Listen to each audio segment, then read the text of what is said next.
nakakatuwa itong si Constantino at si Wilbert Cruz. Umiiyak. Oo, kasi nga na parang yung less than an hour, sold out yung mga tickets ng shows nila. Oo. Kaya si Ian, di ba, yung pag-celebrate niya ng kanyang 20th anniversary Oo. sa show business, Oo. di ba? Meron siyang show na ang title yung concert niya ay Biyahing 20. Doon sa Ticketnet, pagbukas pa lang nung ticket selling, sold out na. Kaya naman si, sobrang pasasalamat niya. Yes! Umiiyak siya, ayan, oh. Everyone, sorry, pangit ko.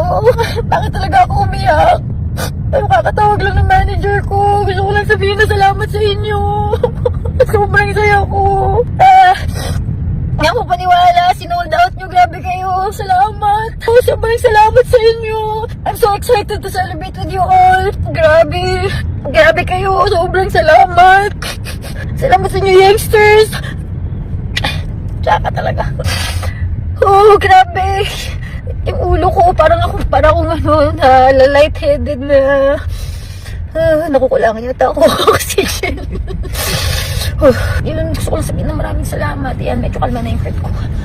Love you all. Thank you so much. Oh, diba? So siguro magkakaroon pa ito ng day 2 or day 3. Malamang Kepwin, pagka ganyan, nakahang yan. In less than 6 hours, sold out ang ticket. Grabe, congratulations, Yen! Pamili ko Yes, magkakaroon niya ng day 2 or day 3, di ba? Parang si Adele, si TJ Monterde, diba? Oo. Nanganak yung araw. Di ba?